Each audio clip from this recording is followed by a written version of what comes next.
kita datang ke sini untuk belajar atau mau ngapain. Karena kalau nggak niatnya bagus, dimanapun kita belajar, siapapun mentor kita, apapun acaranya, itu yang dibawa pulang itu tetap nol. Itu yang saya camkan di awal. Kenapa? Hampir selama 15 tahun ini saya berkecimpung dunia UKM. Ya, pertama saya tamat kuliah, hari-hari saya itu bertemu dengan banyak orang dan banyak perangai-perangai teman-teman entrepreneur di Riau ini, bukan hanya Pekanbaru. Hampir 12 kabupaten kota sudah saya jalani. Nah, dan ini tadi luar biasa ketika teman-teman presentasi itu masalahnya sih itu aja. Gak ada yang luar biasa. Masalahnya itu aja. Kalau nggak kapital atau modal, kemudian marketing, pemasaran, itu aja. Nah, ini pernah nggak teman-teman bertanya kenapa masalah kita itu? Pernah nggak kita gali itu? Pernah nggak kita ke belakang? Kenapa produk saya tidak laku? Itu dulu pertanyaannya. Kenapa produk saya nggak laku?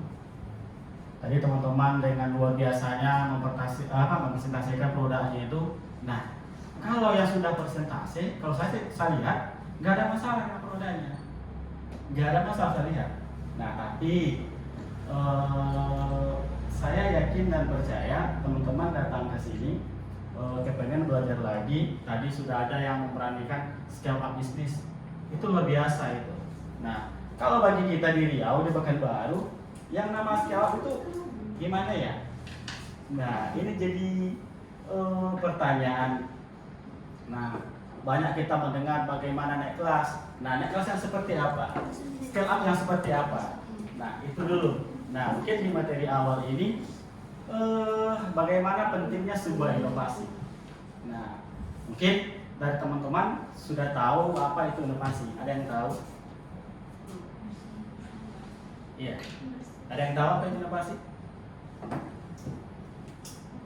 Ya, silakan. Pembaruan pembaruan dari produk-produk sebelumnya. Pembaruan Dari produk-produk sebelumnya. Oke, yang lain? Ya, silakan. Apakah hanya inovasi itu bergantung kepada produk? Ya. Inovasi kalau menurut saya kayak pengembangan nggak satu produk aja yang kita buat. Contohnya kalau udah produk ini yang dia produk masternya udah nggak gitu kan, coba lagi yang lain tapi dengan satu scoop gitu. Inovasi baru gitu. Masih sekitar produk. Yang lain? Gimana? Masih inovasi itu baru berputar di sekitar produk. Ya. Ada yang lain? Inovasi dalam selling, innovation from selling, innovation for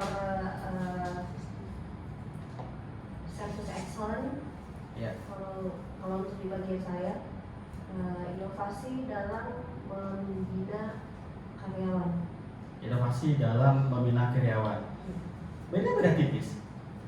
Masih dengan yang tadi. Inovasi yang mindset. Nah, itu dia jawabannya. Tepuk tangan dulu dong. Ini dapat hadiah apa Bang? Tergantung sponsornya, ini aku co-workingnya. Iya. Testimoni masih ada. Iya. Oke, teman-teman, Bapak Ibu semua, belum. Ya. Nah, ini kalau bicara inovasi secara umum, begini dong bahasanya. Memang itu suatu perubahan yang terjadi dalam usaha kita. Nah, artinya apa? Setiap perubahan itu kita harus bisa menyesuaikan. Nah, mungkin teman-teman dari Februari 2020 ya. Nah, negara kita ini sudah dimasuki oleh namanya wabah virus COVID-19 itu. Nah teman-teman, jangankan usaha, semuanya tuh Mbak, saya pun banyak belajar di sana. Nah, bagaimana saya itu melakukan suatu inovasi dalam pembelajaran. Nah, jujurnya memang kebanyakan ini meeting Zoom, jadi ngajar face to face itu menjadi kaku jadinya. Kenapa? Di masa wabah itu saya lebih banyak melakukan itu beralih ke digitalisasi. Salah satunya itu kita acara-acara itu dialihkan ke webinar. Nah, jadi sudah jarang ini kita lakukan face to face itu. Biasanya itu kalau udah bulan-bulan segini ini udah jarang berada di rumah. Nah, sekarang itu lebih banyak kita melakukan itu secara online. Nah, yang kita pelajari ini adalah teman-teman sekalian, kenapa kita perlu melakukan inovasi? Semuanya. Nah, hal yang pertama kita inovasi adalah mindset kita, cara berpikir kita. Nah, tadi kan teman-teman sudah sharing, kita itu masih melakukan inovasi terhadap produk. Benar nggak? Nah, kalau bicara produk lagi, nggak sampai di situ. Nah, mungkin teman-teman di sini usaha sudah besar, sudah bisa scale up. Nah, itu kan luar biasa sekali. Nah, ketika nanti di satu titik, nah teman-teman itu kesulitan dalam marketingnya, pemasarannya. Kenapa omset kita menurun? Kenapa produk kita tidak laku? Nah, ini kalau saya bahas ke sana panjang lah teman-teman. Tapi nanti di sesi kedua mudah-mudahan nanti bisa menjawab keluhan teman-teman tadi itu ketika presentasi itu. Nah, oke. Sekarang kita lihat. Oke, ini aja. Yang bawah bang. Iya. Bawah lagi. Oke, kenapa pentingnya inovasi? Mungkin teman-teman kita dulu sering ini ya. Yang zaman now pernah megang ini enggak? Pernah. Ini. Pernah. Yang pernah angkat tangan? Generasi Z. Iya. Generasi Z. Mungkin kalau yang milenial sekarang mereka nggak kenal dengan ini. Zaman-zaman SMA dulu ini. Nah, kemudian kalau sekarang ini apa? Smartphone. Nah, kita bisa lihat di situ bagaimana dulu yang namanya merek Nokia itu, bagaimana dia menguasai marketnya, pemasarannya. Benar nggak? Benar. Bahkan kita berpikir tidak ada yang menggantikan dia. Nah, tapi apa yang terjadi? Ketika ditemukan eranya smartphone, Android, BlackBerry masih ini ya, masih mulai mencoba. Ini dia generasi ini. Nah, memang BlackBerry itu salah satunya sama. Mereka itu kan aplikasi BlackBerry-nya, messengernya itu. Nah, ini yang nampak tadi. Ketika bicara ini teknologi, apa yang terjadi di Nokia? Tidak mengikuti perubahan inovasi pada saat ini, mempertahankan bentuk simbiannya, Ya, lalu akhirnya tergerus sendiri oleh zaman. nah itu dia. Itulah kenapa kita harus pentingnya berinovasi. Nah, kemudian saya balikkan ke usaha teman-teman. Bagaimana dengan usaha kita hari ini? Apakah sudah melakukan sebuah inovasi? Ingat, kompetitor itu datang sewaktu-waktu. Bahkan kompetitor itu tidak jauh-jauh dari tempat duduk teman-teman. Enggak jauh-jauh. Nah, hari ini kita berteman, besok kita bisa jadi kompetitor. Jadi kalau di dunia bisnis saya katakan yang kejam itu bukan dunia politik, tapi dunia bisnis. Kalau politik itu biasa karena kepentingan. Kalau bisnis itu lebih luar biasa, bukan hanya sekedar kepentingan. Contoh saya katakan, ketika teman-teman punya satu ide, nah ini teman ini satu tim. Nah, tahu-tahu di satu titik mereka punya peluang. Nah, apa yang terjadi? Dalam hati mereka ini, teman saya ini lambat banget, kok nggak cepat ya? Nah, di satu sisi, nah ini kesempatan bagi teman-teman kita itu mencuri ide bisnis kita. Bahkan dapur kita ada tahu bagaimana prosesnya, itu akan dibuat dengan produk yang sejenis. Apa yang terjadi? Nah, disitulah mulainya timbulnya kompetitor. Benar apa enggak? Benar. Iya. Kalau Dendeng Kincai gimana kira-kira ini? Siapa kompetitornya? Iya.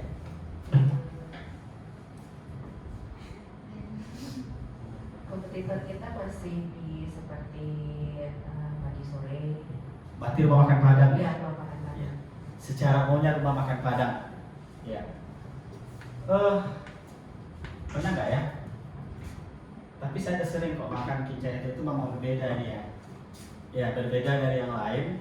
Nah cuman bedanya itu kayaknya rumah kincai itu nggak pernah nanya ke pelanggannya. Beda dia tuh dia apa? Nggak pernah nanya. Iya. Saya sering ke sana, tapi nggak pernah tanya deh. Nggak pernah ditanya. Iya. Iya benar. Oke. Nah hati-hati. Nah ini kembali lagi ya Mbak Sheila ya. Jadi teman-teman itu kenapa saya perlu katakan lakukan inovasi. Yang pertama, inovasi dalam mindset kita. Nah kita ini sebenarnya siapa? Apakah seorang pebisnis atau seorang pedagang? Nah kalau teman-teman seorang pedagang, rasanya nggak perlu deh melakukan suatu inovasi. Kenapa demikian? Teman-teman cukup beli bahan baku, dijual, udah selesai. Nggak mikir. Yang penting hari ini beli bahan baku, besok sore, siang harus habis, dapat uang. Nah itu dulu. Itu salah satu saya bilang itu inovasi lah dulu cara mindset kita itu. Karena dasarnya dari sana, masuknya dari sana. Kalau kita nggak bisa merubah itu, nah teman-teman susah untuk berproses. Nah di sini banyak sih masalah yang saya tangani terhadap teman-teman UKM itu. Bagi yang serius bisa scale, bagi yang nggak serius mati sendiri, itu aja. Ya Pak Nepita ya sering. Ini teman-teman ada yang saya kenal. Nah bagi yang serius, oke, jalan. Kalau enggak, ya gitu-gitu aja. Nah ini pentingnya kita melakukan suatu inovasi. Nah kemudian yang kedua,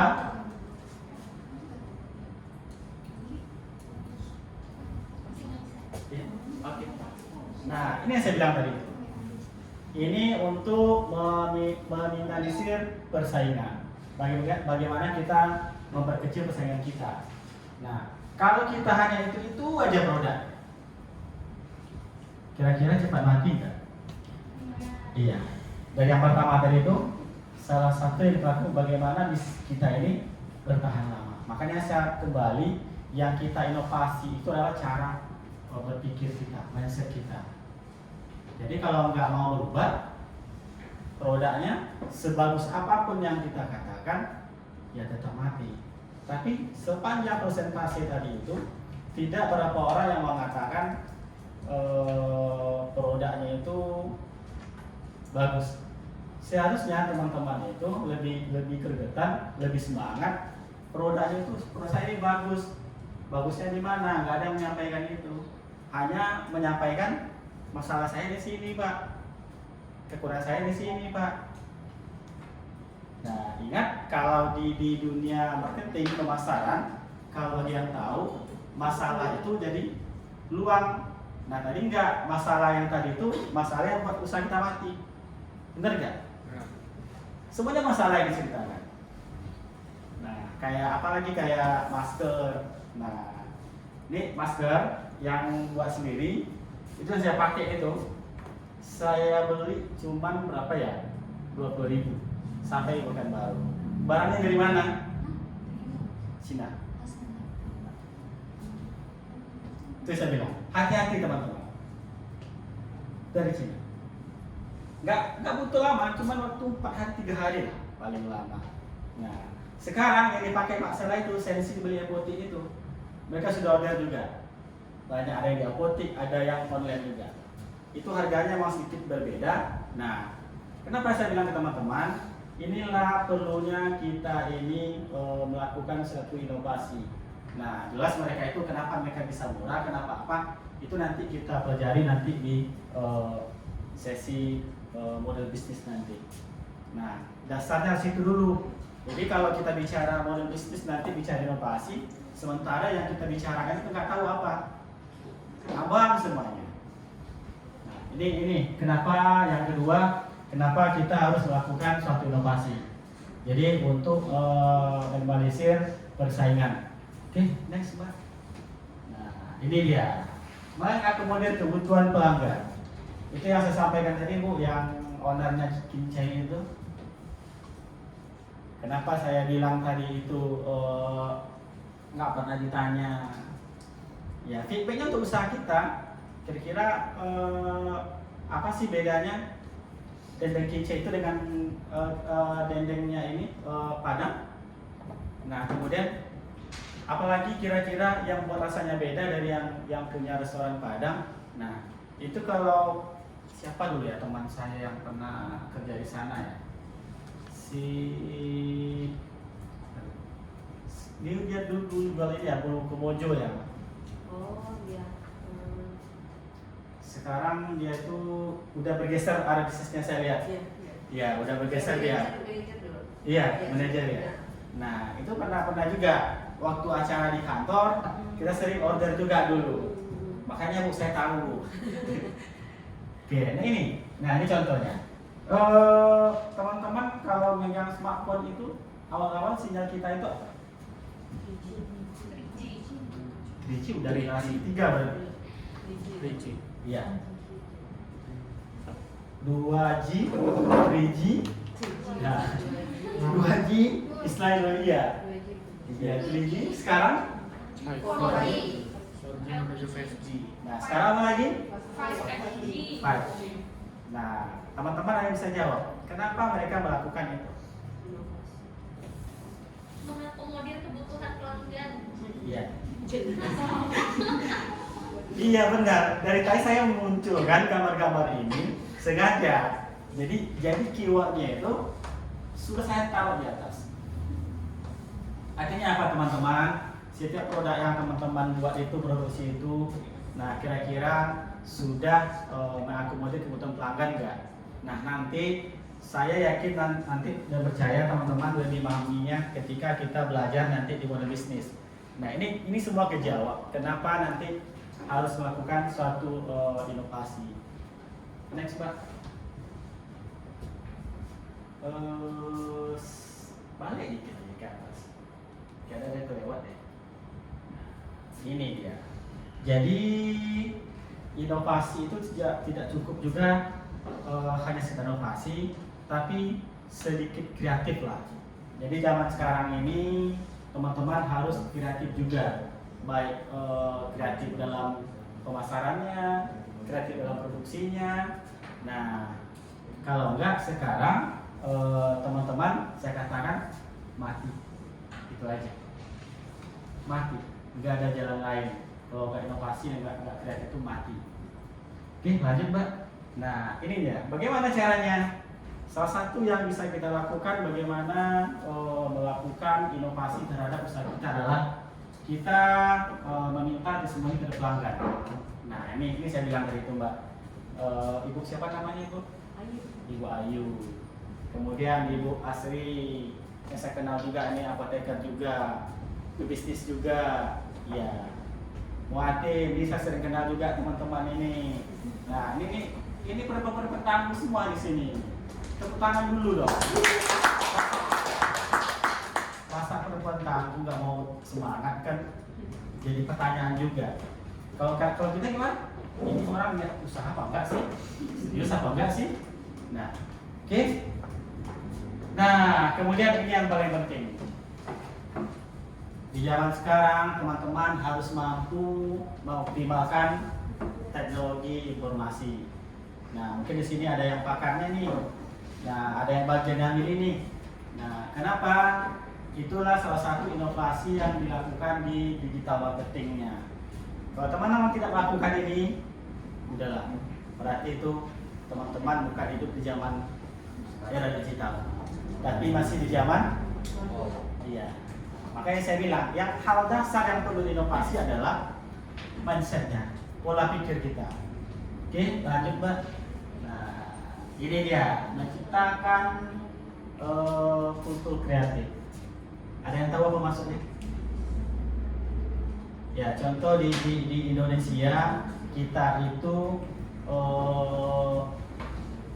hari ini saya memakai batik.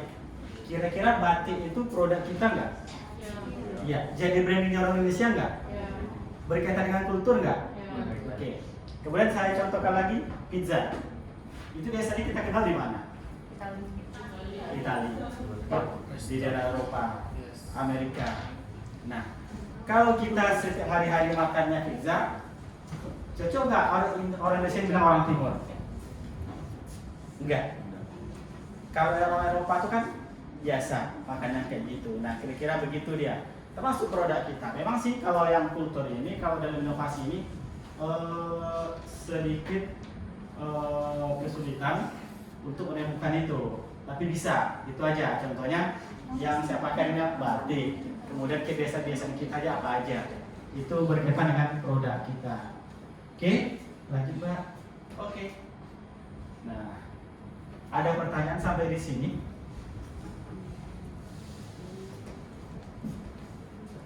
Sebelum kita masuk sesi selanjutnya, ya. Ada pertanyaan?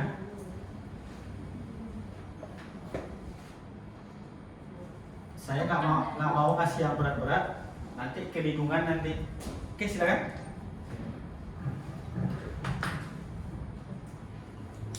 Baik, saya ingin bertanya sesuai dengan penyampaian Bapak tadi yang di slide terakhir itu ciptakan kultur kreatif. Nah, di situ jadi poin saya, bagaimana kami sebagai individu atau tim untuk menemukan kultur kreatif tersebut. Sekian, terima kasih. Oke. Tadi yang saya contohkan tadi adalah memang sedikit sulit dalam menemukan kultur di bidang inovasi itu. Nah, saya contohkan ketika kita bicara batik, nah yang terbayang kita itu kan, nah orang kita ini identik dengan menggunakan batik. Nah, itu termasuk suatu branding juga. Nah, itu memang berbeda juga. Nah, ketika saya sampaikan pizza, nah orang kan ingatnya itu langsung yang makan pizza itu orang Eropa, orang di bagian Amerika sana, kan begitu caranya ini. Nah, memang kalau kita katakan yang memiliki inovasi sampai ke kultur itu nggak banyak. Salah satu itu adalah Pizza Hut, dan katakanlah pizza itu kan lebih dimakan sama orang bule itu. Nah, kemudian kalau di kita yang paling kita bisa lakukan adalah di usaha kita menemukan pola kebiasaan budaya kita di sekitar kita. Nah, contohnya tadi batik. Batik itu kan identik dengan orang Indonesia. Nah, kemudian kalau di Riau kita itu mungkin baju Melayunya, tanjahnya, nah songketnya itu kan berkaitan dengan kultur kita. Nah, jadi kalau dibawakan ke bisnis seperti itu dia. Oke? Ya, silakan. Izin bertanya. Sebelumnya dari penyampaian nomor 2, yakni meminimalisir persaingan. Ya. Nah, di sini seperti yang kita ketahui bahwa manusia itu tidak mempunyai rasa puas. Jika kita melihat seseorang dengan usahanya itu sukses, otomatis dia rasa ingin dia muncul.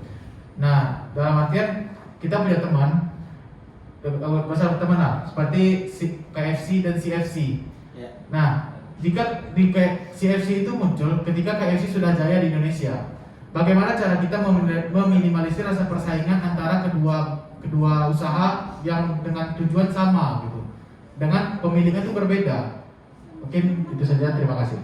Oke, jadi pertanyaannya itu ada 2 jenis usaha sama. Nah, oke, mungkin kalau ini cara meminimalisir adalah menemukan kalau jawaban itu menemukan sesuatu yang berbeda dari usaha kita itu. Katakanlah itu dari segmentasi. Nah, jadi di produk kita itu siapa sih yang betul-betul yang membeli produk kita itu.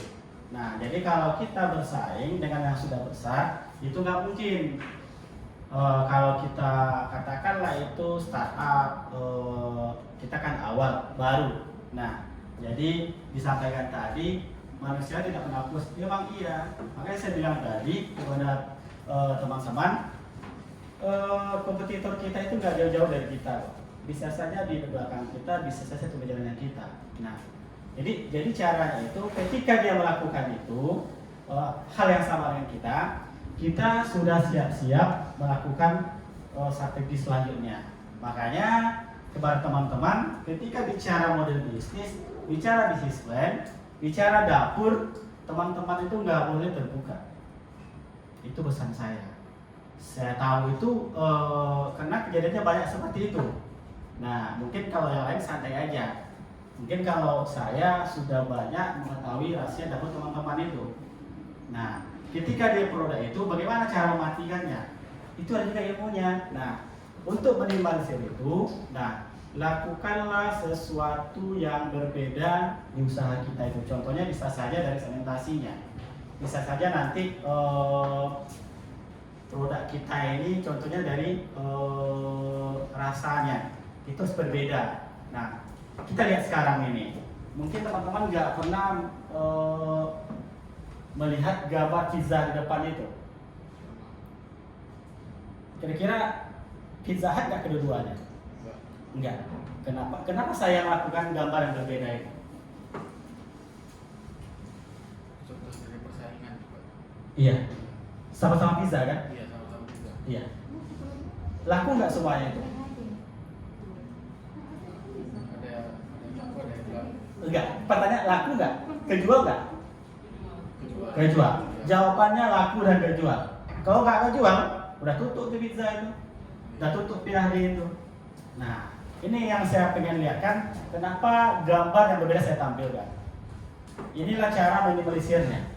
Yang di atas segmentasi berbeda, yang pizza berbeda.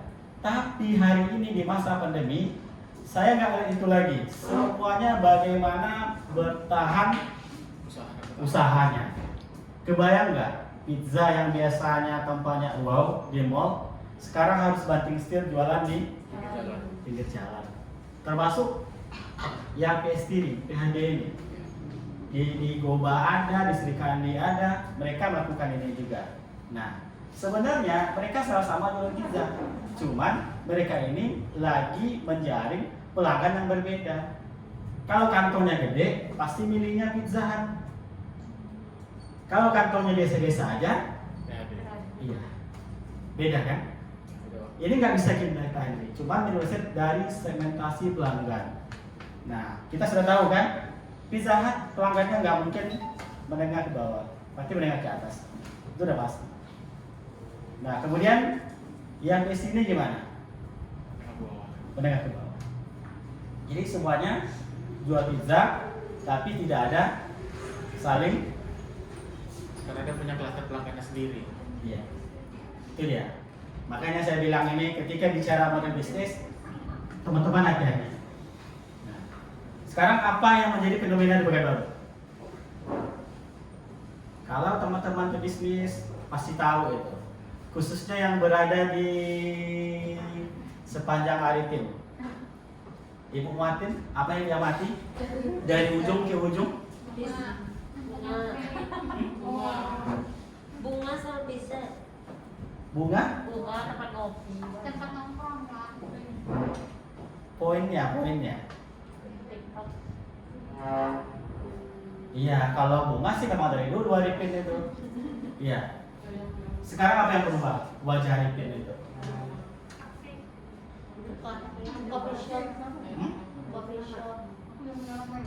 Apa? Coffee shop. Oh, kopi shop. Cuman itu aja. Iya, tempat nongkrong gaya baru kan. Cuman tempat nongkrong gaya baru. Iya, Rumah UMKM.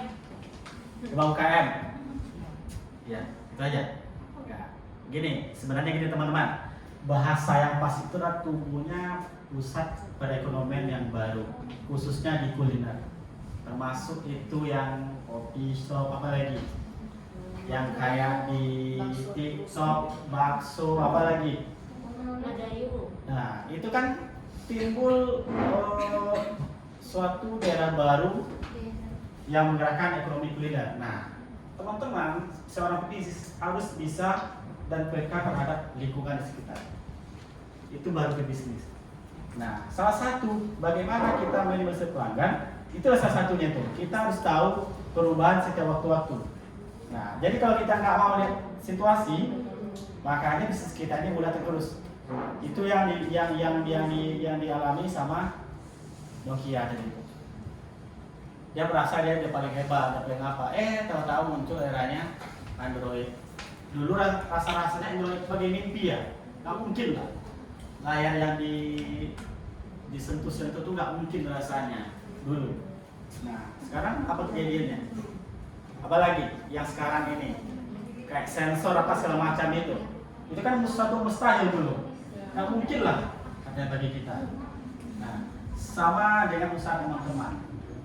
Jadi lakukanlah inovasi, bukan hanya di produk, tapi selesaikan dulu cara berpikir teman-teman terhadap usaha yang sedang dijalankan. Nah, contoh Bu Novita, kita dulu bicara itu rendang ya, rendang ikan Pak Ombak itu ya. Nggak ada ikannya. Orang protes, market protes. Bapak bohong. Mana rendang ikan ini? Ikannya nggak ada. Bicara rendang daging, ada Bu ya dagingnya dalam itu ya? Rendang daging. Ada. Nah, itu dia Bu. Jadi artinya kita nggak pernah kebayang produk kita ini kedepannya nextnya seperti apa. Makanya teman-teman itu harus bisa beradaptasi dengan market kita, lingkungan bisnis kita. Nah, kalau tidak, usaha kita akan tergerus. Nah, contoh sekarang ada tadi masker yang bordir atau apa ya. Nah, kalau sekarang ini market itu kemana? Harus tahu arahnya kemana. Contohnya itu katakanlah itu orang musim kawin. Ya. Kan mereka itu perlu apa namanya itu? Iya, style apa gaya macam-macam itu. Nah, teman-teman harus bisa menyesuaikan di situ. Nah, kalau bicara market, nah carilah datanya di kantor KUH. Berapa banyak orang yang nikah? Ini serius loh. Iya, database itu penting. Nah, di mana alamatnya? Kita kan tinggal ini. Nah, sekarang udah banyak. Kalau eranya WhatsApp bisnis itu sebenarnya udah ketinggalan juga. Iya, udah ketinggalan juga. Orang yang tahu ketinggalan juga. Ada lagi caranya yang lebih canggih lagi. WhatsApp-nya capek-capek buat kayak gitu WhatsApp bisnis. Ternyata anak-anak Indonesia bisa numpang di situ yang lebih canggih. Ketinggalan bukan 3 langkah, 1000 langkah ketinggalannya.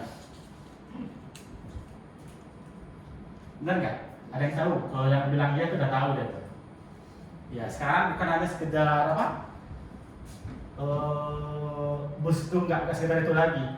Sekali disebar itu alamat orangnya dapat, kebiasaan orangnya dapat. Nah, itu sekarang ini.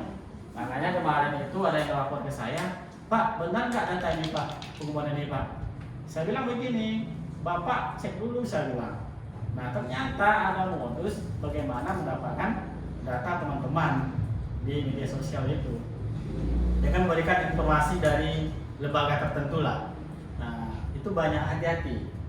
Nah makanya teman-teman, kalau niatnya memang jadi bisnis, ia harus selalu berinovasi dan waspada terhadap lingkungan. Nah, kalau saya tahu kalau bisnis itu nggak ada istirahatnya. Kalau kita diam, kita ketinggalan. Nah, teman-teman harus siap untuk itu. Apalagi nanti di 2 tahun lagi kita nggak tahu apa yang terjadi ya. Sekarang ini aja kita nih udah morak-marik. Nah, tapi untungnya karena saya ini banyak dapat informasi dari pusat juga.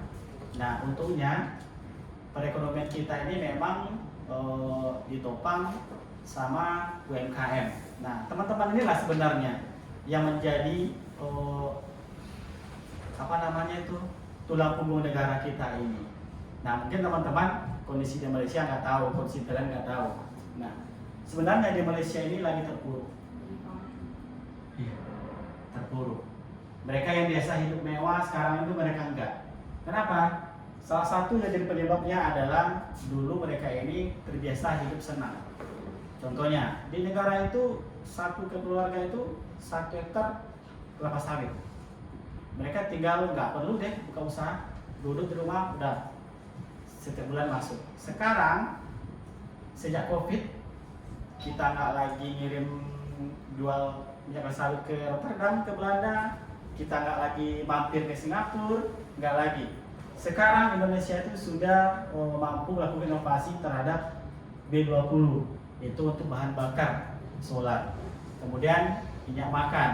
Nah, makanya sekarang ini negara kita ini agak sedikit kuat lah ya, tapi nggak tahu juga. Tapi itu bicara makroekonominya. Nah, dulu Singapura juga hari ini sebenarnya mereka itu dalam keadaan terjepit juga, karena nggak ada lagi pajak masuk. Biasanya orang ke sana. Indonesia sudah punya di Tanjung Priok Belawan itu, kemudian yang di Belawan di Medan, udah kita bisa langsung jalan tol, nggak penting lagi singgah di negara itu. Nah, bersyukurlah kita yang hari ini masih mau melakukan satu pekerjaan itu, walaupun skalanya itu mikro lah, kecil-kecilan lah. Nah, makanya saya lihat acara-acara seperti ini lebih banyak mengangkat tentang perempuannya. Benar nggak? Tentang perempuannya. Nah, kenapa? Mereka melihat hampir lebih dari 50% yang melakukan bisnis itu adalah kaum perempuan. Oke. Yang pertama ya, Pak. Ya, oke. Saya sudah dikasih peringatan sama wasit. Lebih kurang waktunya 5 menit lagi. Ada pertanyaan? Ya. Nah, itu Bang, nanti kita bahas lagi nanti di sesi model bisnisnya nanti. Sudah? Sudah. Yang lain?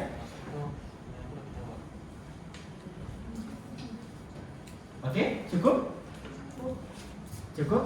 Oke, teman-teman. Di sesi yang pertama ini kita cukupkan dulu, nanti sambil jalan nanti bisa nanti dikaitkan lagi dengan materi yang pertama, nggak apa-apa. Nanti mungkin dari sesi kedua kita praktek